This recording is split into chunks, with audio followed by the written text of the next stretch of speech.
வணக்கம். நான் பேசுறது கேக்குதா எல்லாருக்கும்? ஹலோ. சூப்பரா கேக்குதுப்பா. ரைட். ஓகே, ரொம்ப மகிழ்ச்சி. ஆஹ், இது எனக்கு 2018 எண்டுல எழுதுறேன். 19ல தான் வெளிவருது. ஆதி பதிப்பகத்துல முதல் முறையா நாவல் வெளிவருது. ஆஹ், பதிப்பகத்துல முதல் நாவல் வந்து இது ரெண்டாவது நாவல் அப்படின்னாலும் பதிப்பகத்துல நிறைய ஸ்ட்ரகிள்ஸ் இருந்தது. அப்புறம் அதை தாண்டி ஆதி பதிப்பகம் எடுத்து கொண்டு வந்தாங்க. ஒரு தேவதாஸ் அணிந்துரை கொடுத்து ரொம்ப சிறப்பா வந்தது. ஒரு மாதிரி தயக்கமும் ஒரு மாதிரி தனிமை உணர்வு எப்பயுமே எனக்குள்ள இருக்கும். ஒரு டீமா நாங்க இருந்தாலும் அந்த எதுலயும் முன்னணிக்காம ஒரு மாதிரி ஒதுங்கி நிக்கிற மாதிரியான ஒரு மனநிலை என்னை எப்பயுமே சூழ்ந்திருக்கும். அது எனக்கு ரொம்ப சௌகரியமான ஒரு உணர்வா நான் நினைக்கிறேன். ஸோ அந்த மாதிரி இந்த சமயத்துல வந்து வெளியே வந்த உடனே ஒரு ஒரு வாரம் கழிச்சு எனக்கு ஒரு கால் வருது. ஃபோன். புத்தகம். புது நபர் தான். புது என்கிட்ட பேசுறாரு இந்த மாதிரி. காலையில முதல் கால். ஆக்சுவலா அவர் தான் என்ன எழுப்புறாரு. என்ன எழுப்புறாருன்னா, உங்க உங்க சாவு ரொம்ப நல்லா இருக்குங்க அப்படின்றாரு. சோ எனக்கு ஒரு மாதிரி டக்குன்னு விழிப்பு வந்தது. என்னுடைய என்னுடைய மரணம், அது அந்த வார்த்தை பாருங்களேன். உங்க சாவு நல்லா இருக்கு அப்படின்ற இது வந்து எனக்கு ரொம்ப ஒரு விழிப்பு கொடுத்து எழுந்திருக்கிறேன். அதுக்கப்புறம் பரவாயில்ல, இந்த புத்தகங்கள் நிறைய பேர் மென்ஷன் பண்ணி பேசினாங்க. அது கொஞ்சம் பெரிய வரவேற்பு பெற்றுச்சுன்னு தான் நான் நினைக்கிறேன் என்னளவில். ஏன்னா ஆதி பதிப்பகத்திலே கிட்டத்தட்ட 2 பிரதிகளை அவங்க இரண்டு பதிப்பு கொண்டு வந்தாங்க. கிட்டத்தட்ட ஒரு பதிப்புன்றது 1000 பிரதிகள். அவங்களே 2000 பதிப்புகள், அதாவது 2000 பிரதிகள் கொண்டு வந்தாங்க. அது வித்திருக்கு அப்படின்னும் போது எனக்கு உண்மையிலேயே ஆச்சரியமா இருக்கு. ஏன்னா ஒரு பதிப்பகத்துல நம்ம புத்தகங்கள் கொண்டு வராது, நம்ம ஒரு பெருசா வெளியே அறியப்படுற மாதிரியான ஒரு எழுத்தாளரும் கிடையாது. நம்ம எழுதின எழுத்து இவ்வளவு நாள்ல 2000 பிரதிகள் போயிருக்கு அப்படின்றது ரொம்ப ஆச்சரியமா இருந்தது எனக்கு.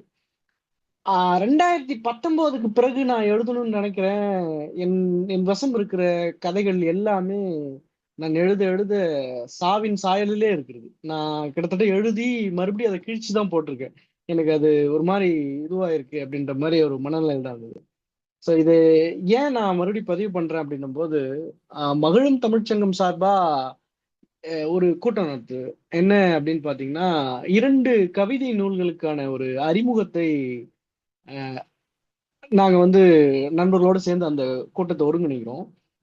ஆஹ் அப்படி அந்த கூட்டத்தை ஒருங்கிணைக்கும் போது அந்த கூட்டத்துல என்ன கவிதை நூல்கள்னா தெருக்களமும் இங்கிலிங்கும் தான். இந்த ரெண்டுமே அண்ணன் தாமரை பாரதி அவருடைய ஆஹ் தொகுப்பு. அதுக்கு முன்னாடி அவரை பத்தி கேள்விப்பட்டிருக்கோம். அளவலாவறதுக்கான ஒரு சூழல் அமையல. அதே மாதிரி அவருடைய எழுத்துக்களை வாசிக்கிற ஒரு சூழலும் இல்லை. இந்த புத்தகத்தை ஒரே சிட்டிங்ல படிக்கிற மாதிரியான ஒரு சூழல் ஏற்படுது. அதுலயும் அந்த தெருக்களம் வந்து எனக்கு, தெருக்களம் எல்லாரும் எப்படி அணுகுறாங்கன்னு எனக்கு தெரியல. பட் எனக்கு வந்து அதுல இருக்கிற இரண்டு இரண்டு வரி இல்ல 3 வரி இருக்கிற அந்த கவிதைகள் எல்லாமே என்ன மறுபடியும் எழுதுறதுக்கான ஒரு எண்ணத்தை எனக்குள்ள உருவாக்கிச்சுன்னே சொல்லலாம். அப்படிதான் இது பண்ணுது. அதுக்கப்புறம் இப்ப சமீபத்துல ஒரு 2 மாதங்கள் கிட்டத்தட்ட ம என்னோட சூழல் மறுபடியும் மருத்துவமனை அப்படி இப்படின்னு ஒரு மாதிரி ரொம்ப டிப்ரெஸ்டா இருக்கிற ஒரு மனநிலையில ஆஹ் என்னை மறுபடி ஒரு மாதிரி எழுத வைக்கிறது அப்படின்னாலும் நண்பர்கள் தான், புழுதி நண்பர்கள் தான் சொல்ல முடியும். ஏன்னா இந்த சாவு மறுபடியும் நம்ம கொண்டு வரணுமா அப்படின்ற ஒரு தயக்கத்துக்கு மத்தியில ஆஹ் சல்மானும், கனி, அருண், மானுரி அக்கா, அப்புறம் நம்ம அக்பர் பாஷா எல்லாருமே நம்மளே இப்ப பதிப்பு வச்சுருங்க வெளியே இது பண்ணிக்கிட்டு நம்மளே போடுவோம் அப்படின்ற மாதிரி சொல்லிதான் புழுதி மறுபடி புழுதியில மறுபடியும் இந்த கொண்டு வர எண்ணம். அதே மாதிரி இது கைக்கு வந்துருச்சு. புத்தகம் வந்து ஒரு 2 3 மாதங்கள் இருக்கு. இதை நாங்க அப்படியே ஒரு அட்டைப்பட்டியில இருக்கிறது அப்படியே வச்சிருக்கோம். எதுவுமே விவாதிக்கணும் இல்லை ஏதாவது பண்ணணும் அப்படின்ற மாதிரி யோசிக்கும் போது அதுக்கான சூழல் எங்களுக்குள்ள கனிஞ்சு வரல. எல்லாருமே பல்வேறு நெருக்கடிகள்ல மாட்டிக்கிட்ட மாதிரி இருந்தோம். ஆனா இதை மறுபடி பண்ணும், சரியான இதை பண்ணும் அப்படின்னும் போது ஒரு நாள் ரொம்ப ஒரு லேட் நைட்ல எனக்கு சல்மான் தான் அண்ணனுடைய ஒரு சா பத்தின படிச்சுட்டு அந்த வாசிப்பு அனுபவத்தை ஒரு மாதிரி இன்டர்பிரேட் பண்ணி ஒரு ரைட் அப் கொடுத்திருந்தாரு. தாமரை பாரதி அண்ணனுடைய ரைட் அப் அது. So எனக்கு அது என்னன்னா அதை படிக்கிறேன் நானு. எனக்கு மறுபடி இப்ப சாவுல இவ்வளவு விஷயங்களை நீங்க மேற்கோள் காமிக்கிற எல்லாமே அப்ப நான் இது பண்ண விஷயங்கள் அது மறுபடியும் எனக்குள்ள ஒரு உத்வேகத்தை கொடுக்குது. ஆஹ் இது நீங்க நம்புறீங்களா என்னன்னு தெரியல, மறுபடியும் இதுக்கான துவக்க புள்ளியா தாமிரபரணி அண்ணன் இருக்காரு. ஏன்னா இந்த சூழல்ல நான் ஒரு மாதிரி சுணங்கமா இருந்தேன். என்ன மறுபடி கிட்டத்தட்ட எழுதி இப்போ ஒரு ஒரு ஒரு வாரம் 2 வாரங்கள்ல கிட்டத்தட்ட 10 15 கதைகள் எழுதியிருக்கேன். மறுபடியும் என்னுடைய அடுத்த நாவல் துவங்கி அது ஒரு 70 பக்கம் போயிட்டு இருக்கு. அப்ப நன்றி நன்றி எனக்கான அந்த Prakash. Prakash, sorry to interrupt you. Okay Kalai okay. செயல்பாடு என்பது ஒரு கழக செயல்பாடு தான். உங்களை அசைச்சு இது கொண்டு வந்துச்சு, அது சந்தோஷம். கண்டினியூ பண்ணுங்க, அதான் அதான் ப்ளீஸ் ப்ளீஸ் ப்ளீஸ். அதான் எனக்கு அது மறுபடியும் ஒரு உத்வேகம் தான் உண்மையிலே. நான் எழுத எழுத கனிக்கும் சல்மானுக்கும் நண்பர்கள் எல்லாரும் அனுப்பிச்சிட்டு இருக்கேன். என்ன நீ மட்டும் டக்கு டக்குன்னு எழுதிட்டு இருக்க, அது ஒரு தற்செயலா அமைதா என்னன்னு தெரியல. எனக்குள்ள நான் படிச்ச விஷயங்களும் இந்த சூழலும் என்ன மறுபடியும் எழுத வைக்குது அப்படின்னு நினைக்கிறேன். ஸோ அதுல எழுதின கதைகளை தான் இப்போ ஒரு ஒரு இதழுக்கு அனுப்பிச்சிட்டு இருக்கேன். மறுபடி கிட்டத்தட்ட 2019க்கு பிறகு என்னால் எழுத முடியல. அஹ் எழுதணும், எழுதியிருந்தும் கிழிச்சு அதை வெளியிடணும் அப்படின்ற ஒரு எண்ணம் இல்லாம கிழிச்சு போட்டது தான் உண்டு. So, அந்த ஒரு மனத்தடையை உடைச்சி மறுபடியும் என்ன எழுத வைக்குது அப்படின்றதுக்கு நான் உள்ளபடியே நண்பர்களுடைய பலமும் அன்பும், இந்த மாதிரி அண்ணனுடைய வார்த்தைகள், இந்த வார்த்தை எழுத்தோட படிக்கும்போது இருக்கின்ற விஷயங்கள். ஸோ இது ஒண்ணு. அதுக்கப்புறம் இப்ப இந்த புழுதி மூலயமா மறுபடியும் இதை ஒரு அறிமுகப்படுத்தி என்ன, எனக்கு என்னன்னா அவரோட ரைட்டப் ஒரு மாதிரி எழுத வச்சு இப்ப இந்த கூட்டம் 2 பேருடைய உரை, மற்ற அதாவது முன்பின் பரிச்சயமே இல்லாத நபர்களுடைய வார்த்தைகள், அவங்களுடைய எதிர்பார்ப்பு, இது எல்லாமே என்னை இன்னும் ஒரு மாதிரி நம்பிக்கையின் பக்கத்தில் தள்ளி அந்த 10வது மாடியிலிருந்து என்னை தான் கீழே இறக்குகிறது அப்படின்னு நான் நினைக்கிறேன். ஆஹ் இதுல தலைமை வகித்த மான்வழி அக்கா இன்னைக்கு கூட அவங்க சொன்ன விஷயம், அந்த மயிரிழி நாவல் வந்து நான் கொடுக்குறேன் அவங்களுக்கு படிக்க சொல்லி, இது ரொம்ப கனமா இருக்கு, எனக்கு ஒரு மாதிரி ட்ராஜரா இருக்குன்னு ஃபீல் பண்ணாங்க. ஆனா வாழ்க்கை எல்லாமே சேர்ந்தது தானே அப்படின்ற மாதிரி ஒரு பார்வையில் தான் அந்த நாவல் இது பண்ணி அது சம்பந்தமா பேசிட்டு இருந்தோம். அதே மாதிரி கனியோடையும் இப்ப தொடர்ந்து எல்லா பதிப்பகங்களோட புத்தகங்கள் நிறைய வாசகர்களை போய் சென்றடைகிறதுக்கு புத்தகங்களை நிறைய பேருக்கு கொண்டு போறதுக்கான வேலையை அவங்க பண்ணிட்டு இருக்காங்க. ஸோ அது மகத்தான பணியா பாக்குறேன். அதே மாதிரி சல்மானோட வேலையும் புழுதியிலயும் சரி, அடுத்து வாசிக்கிற விஷயங்கள் எல்லாத்துலயுமே அவனுடைய பங்களிப்பு நிறைய. கல்லூரிகள் போய் பார்க்கிறோம், இதெல்லாம் அடுத்த தலைமுறைக்கு வாசிப்பை கொடுக்கறதுக்கான ஒரு பெரிய பணியை புழுதி குழு செஞ்சுட்டு இருக்கு. அது எல்லாமே இந்த நண்பர்களால் சாத்தியம். அப்புறம் தாமரைபரணி அண்ணன் சொல்லும்போது அந்த சித்தர் இது வந்து ரமணாஸ்வரத்துக்கு மேல அந்த மலை மேல ஏறுற விஷயங்கள், எனக்கு தெரிஞ்சு அந்த அந்த ஃபெனரல் அந்த இறுதி சடங்கு நடக்கிற அந்த முழு சம்பவமே நான் வந்து ரமணாஸ்வரத்துக்கு எதிரில் ஒரு தேநீர் கடை இருக்கும், திட்டி கடை, அங்க உட்கார்ந்து இருக்கும்போது கிட்டத்தட்ட அந்த அந்த கிரிவல பாதையை தாண்டி தான் ஒரு பெரிய இடுகாடு இருக்கும். ஸோ அங்க நீங்க தினமும் வந்து திருவண்ணாமலை நகரத்தில் ஏற்படுற ஒரு மரணங்களே, இறுதி ஊர்வலம் அந்த வழியா தான் போகும். அந்த காட்சி, அந்த இடம் வந்து இன்னமும் எனக்கு அப்படியே மைண்ட்ல இருக்கிற இதுவா தான் இருக்கு. ஸோ கிட்டத்தட்ட அந்த சாமியாரான விஷயங்கள், அந்த மரண ஊர்வலங்கள், இது எல்லாமே திருவண்ணாமலையை தான் இது பண்ணேன். அதே மாதிரி இந்த கதை வந்து நான் முதல்ல நாணகாரகன் சொல்லிட்டு ஒரு சிறுகதையா எழுதி ஒரு இதழுக்கு அனுப்புறேன். அந்த இதழில் யார் இருக்காங்கன்னா ஆசிரியர் குழுல கவிஞர் வேல்கண்ணன் இருக்காரு.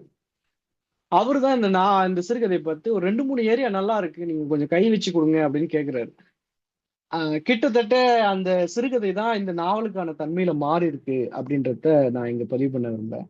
இந்த நேரத்தில் இந்த உருவாகிறதுக்கு எனக்கு தெரிஞ்சு மிக முக்கியமான பில்லர்ஸா எனக்கு 2 பேர் இருந்தாங்க.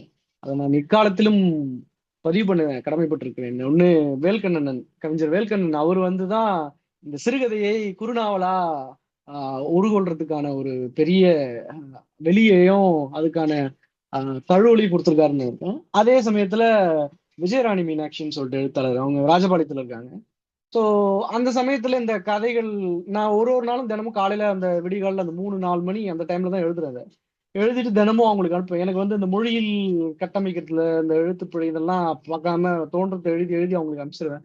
அவங்க அதை கரெக்ட் பண்ணி எழுத்துப்பிழை இதெல்லாம் இது பண்ணி எனக்கு ரிட்டர்ன் அனுப்புவாங்க. அவங்களும் ஒரு சில சஜஷன், இவங்க 2 பேரோட உரையாடுறது இறுதியா எஸ் சிவசங்கர் அவரோட ஒரு உரையாடந்து அவரு கொஞ்சம் ஒரு சில சஜஷன் சொல்லி இதை ஒரு கட்டத்துக்கு நகர்த்தணும்.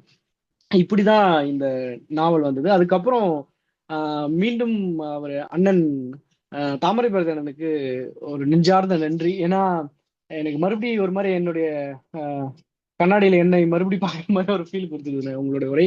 ரொம்ப நன்றிண்ணே. அதன் பிறகு பிரியதர்ஷினி, எனக்கு தெரியல அவங்க முன்பின் பரிச்சயம் இல்லை, ஆனா இன்னைக்கு காலையில் தான் பேசணும். ஒரு சின்ன வாசிச்சதுல சின்ன ஒரு சந்தேகம் தொடர்பா பேசினாங்க. அப்ப வேற எதுவுமே பேசல. அவங்க ஒரு கொஸ்டின் கேட்டாங்க, அந்த கொஸ்டினுக்கான பதில் நான் கொடுத்தேன், அவ்வளவுதான். அதோட அந்த கான்வர்சேஷன் ஸ்டாப். அதுக்கப்புறம் கிட்டத்தட்ட நான் அந்த இந்த நாவலை எல்லாருமே வந்து ஒரு மாதிரி ட்ராஜடியா பார்க்க ஆரம்பிச்சாங்க.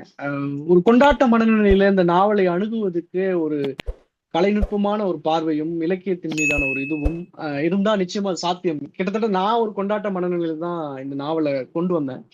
ஸோ அது வந்து வெற்றி அடைந்திருக்கு அப்படின்றத தோழர் பிரியதர்ஷினியோடைய பார்வை.